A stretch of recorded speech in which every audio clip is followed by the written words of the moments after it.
So this is a short story about Simpson. Simpson was a man who died a year ago tomorrow, I believe.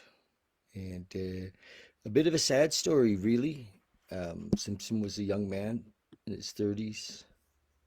But I think that, in the time I spent with Simpson, it was kind of a foregone conclusion that Simpson, we were we were just, um, you know, Simpson spent probably the last couple of years in what we would call palliative care.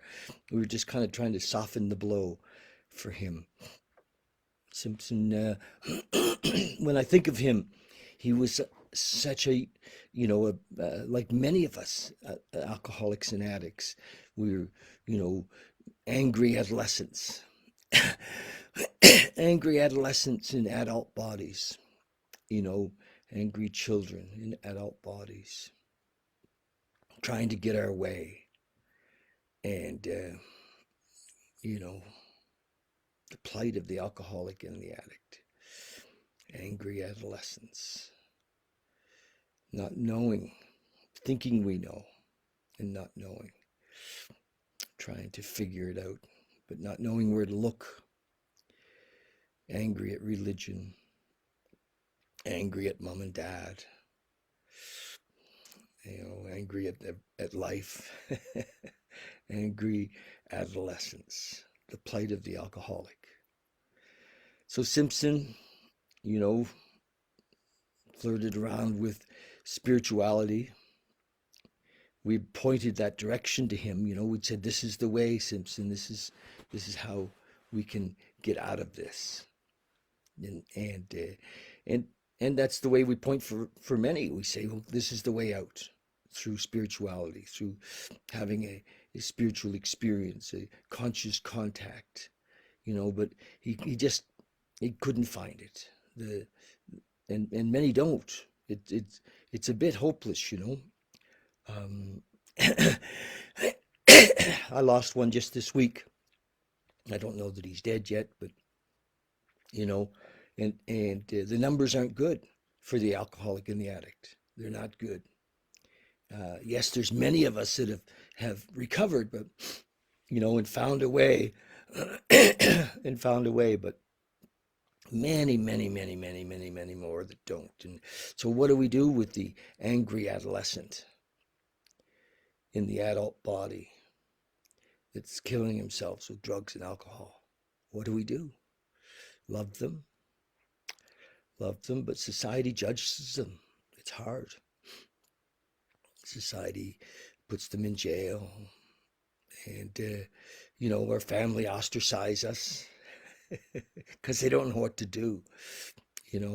One time I went to Simpson's rescue, if you will.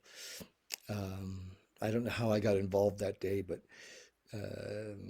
Simpson had been trying to get attention, I think, all night long, and his father had finally asked him, to leave the house, which is the reasonable thing to do because Simpson was beyond consoling. He was so angry and upset and drunk, and I found him in a park sleeping under a tree. And often when my friends were in those conditions, I've taken pictures, hopefully for the day they sober up, to show them, and that, oh, this is where we came from. And he was a little pissed at me that day as I took a picture of Simpson, and his eyes were just poking out from the sleeping bag that he was in under a tree, in a tree well, and in his 30s, really an angry adolescent. An angry adolescent. That's how I see us. So, the story of Simpson. Tomorrow they're going to have a little service, a memorial service for him. And last year when he died, we couldn't have a service, and there wasn't anything really to do. A few of us met in the parking lot at the funeral home, and a bit unceremonious passing for a young man who struggled. And so I see him as the same as many. The young man this week who's drifted away, the same, about the same age, in his 30s, angry, can't figure out how to be in life, and scared, mostly scared. That's the thing with the alcoholic. So my brother said to me, I've been reading the Tao-te-ching. My brother said to me, David, do you think your audience likes the Tao-te-ching? And I don't know. I don't know what else to do sometimes. I mean, the idea of a spiritual message, what isn't, most of my alcoholic adolescent friends aren't interested in religion. They're interested in connection. Yeah, they're interested in love and deep thought. Yes, they'll go for deep thought. But following rules, doesn't seem to work for angry adolescents, does it? So that's my message today. The alcoholic, the addict, full of anger. That's why Bill helped. He said the poison of the resentment of the anger is kills us, takes us out, because that's where the root of our problem is in selfishness and self-centeredness, like a child, like an angry adolescent. But it's also in the as we see, how does that show up? It shows up as resentment. And so these words, I don't know. Honestly, I don't know. I don't know what to do. I work with them, and I'm always going to be there and do my best to open the door for the addict and the alcoholic. I'll never say no. I'm just not so sure sometimes. The numbers are the numbers are not good of those of us who survive, and it's kind of hidden, because society doesn't know what to do with it. It's beyond their control. The doctors don't know really, and the therapists don't know really. Can't kind of talk you into recovery. Can't reframe enough of the past. When we're dealing fundamentally with a selfish adolescent, so, and I don't say that in judgment. Somehow we got stuck there, and as that somehow we got stuck there, and then we storm off to get our way. So here we go. The like it, I don't care. If you don't like it, I don't care. Here it is. What's happened for me over the years, and I think how, because I stopped drinking and using didn't mean I had recovery or that I had this amazing spiritual relationship. This took years to realize that I was one with that there was no separation. And so I encourage you, if you're sober and you want to stay sober, become a student of this subject. This is the way out. Do the steps, yes, and become a student and help others.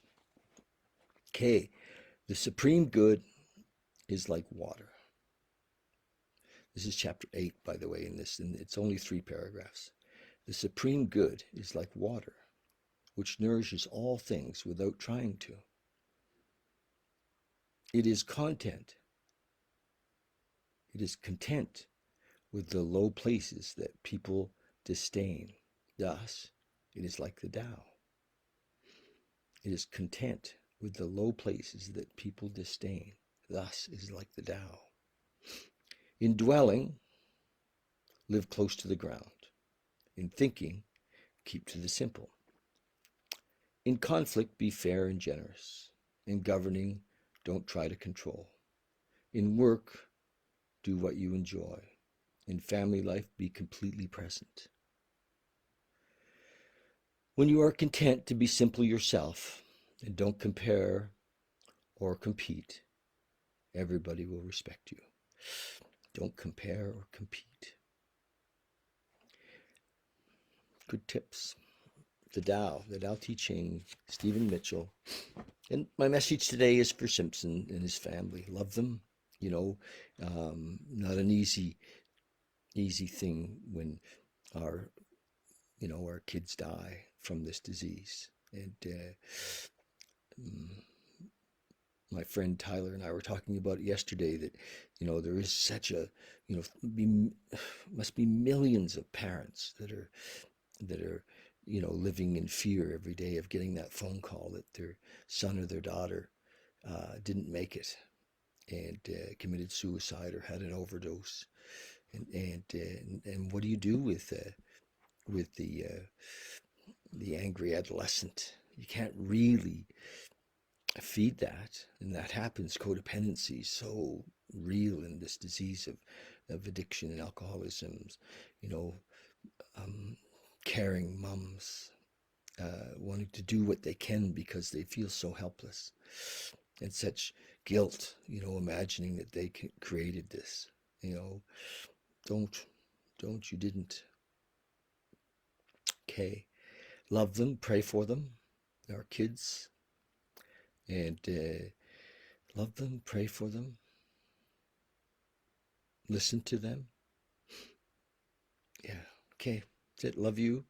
And for Simpson, love you. And his family, love them. Okay. Thanks, you guys. Cheers.